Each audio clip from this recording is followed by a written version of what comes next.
You ever have a sound? Wipe a life clean. Not a crash, not a fight. Just a little laugh, a rustle.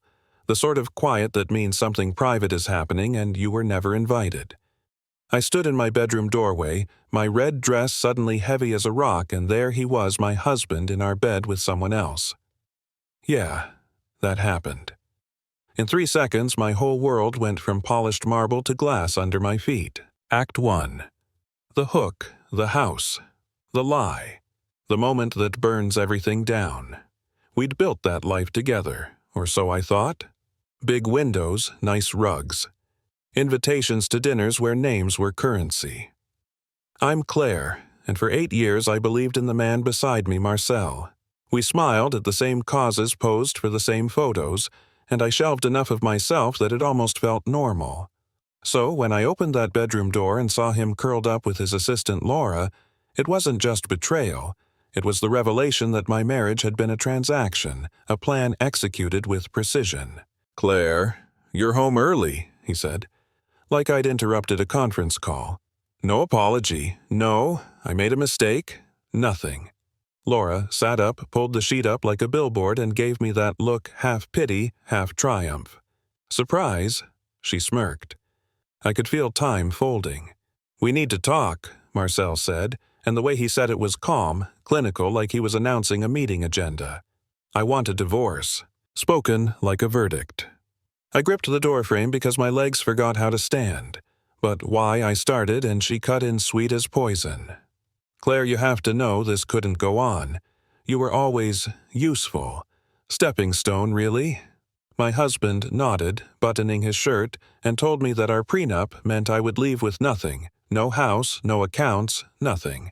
2 hours to pack or security would help me along. He handed me a stack of keys and a stack of shame. There's a kind of silence that comes after being erased. Not the dramatic, cinematic kind, more like a slow, emptying hum. I left with one suitcase, the cardigan on my shoulders, and a wallet with a single old plastic card tucked in it, Grandpa Henry's card. For when you need it most, his handwriting said. I'd kept it like a relic, not a resource. That night I slept in a cheap motel with neon flicker for ceiling lights and smelled of bleach and fear. Act 2. Rise. Discovery and the pivot.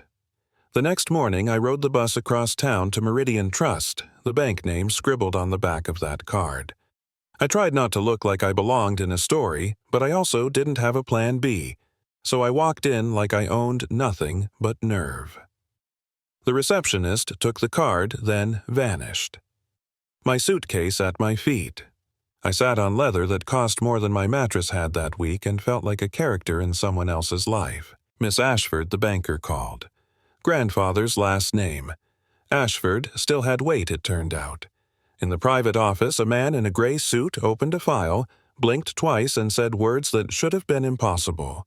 The account associated with this card holds $3.2 billion. The number landed with a reverberation that drowned the rustle of the paper.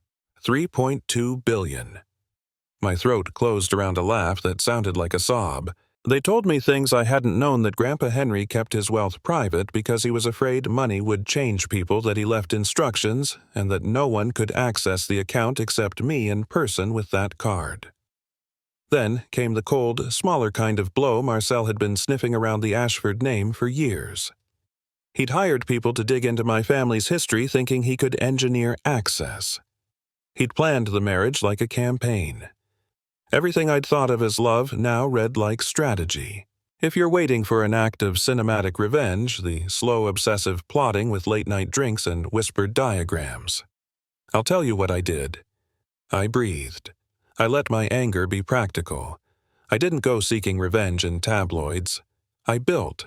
I hired a small team, a lawyer who trusted me, a financial advisor who read risks like poetry, an investigator who made a file on Marcel that looked like a dossier on a villain. I opened companies in quiet ways, bought assets under different names, and started Hartwell Consulting, named after a street Grandpa Henry, loved with one simple rule: do real work with real people. They say money corrupts. Maybe, but money can also be a tool. I used it to hire people who had been passed over, women who knew how to run spreadsheets, but had been told their opinions were too loud, analysts who'd lost jobs for calling out bad practices. We built proposals that actually helped clients, not headlines. While Marcel believed he'd removed me from the boardroom, I was quietly buying opportunities he was chasing, outbidding him on deals his company needed, and winning clients by delivering results. There were moments that felt like cinema. Monica, my investigator, sliding a folder across a table with Marcel's emails. The way Marcel's face changed when a fund pulled its offer, the look on Laura's face when she realized her plan had no legs. I didn't dance on their failures. I didn't need to.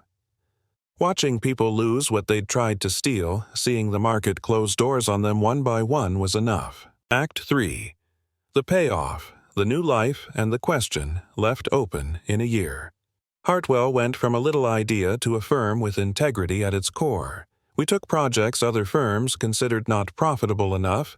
We advised nonprofits. We hired folks based on grit, not pedigree. I started the Henry Ashford Foundation for Education, simple scholarships for kids who couldn't afford the first step. The work filled my days and softened the edges of what I'd been through. Marcel's empire collapsed. Bankruptcy, fraud investigations. The kind of downfall you used to whisper about over wine. He came to my office once 4 years later, gaunt and small, asking for mercy.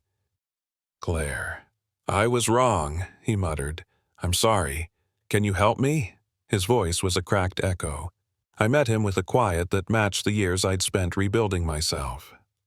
"Figure it out," I told him. Practical, unromantic, final. He had to live with his choices. That was not my problem anymore. I also found tenderness. Raphael, an architect who smelled like sawdust, and possibility appeared in the small ways life lets someone in. We were cautious, we were messy, we were real. He didn't ask about my money. He asked about my mornings, my weird cooking habits, the book on my nightstand. He helped me put down roots that weren't tied to anyone's name but my own. We married in a small park, no cameras, no pretense, just the people who mattered.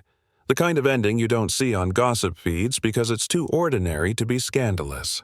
But here's where I leave the story hanging because I want you to lean in. I chose to build rather than to burn. I chose to give, to hire, to fund, not to humiliate.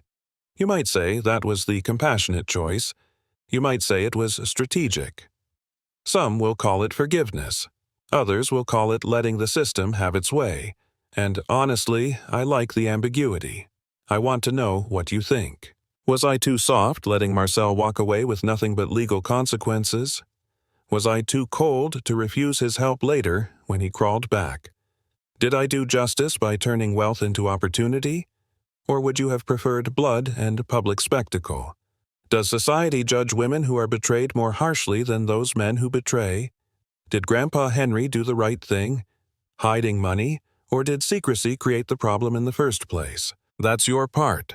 Drop a comment below. Tell me if I did the right thing. If I should have gone scorched earth. If the law and social circles failed us or saved us. Share your story if you've been underestimated, betrayed, or built something from the ashes. Tell us what justice looks like to you, for someone you love, for a system that keeps us accountable. If this story hit you, like, share, subscribe, and most of all, speak up. I read every comment. I want to hear what you would have done.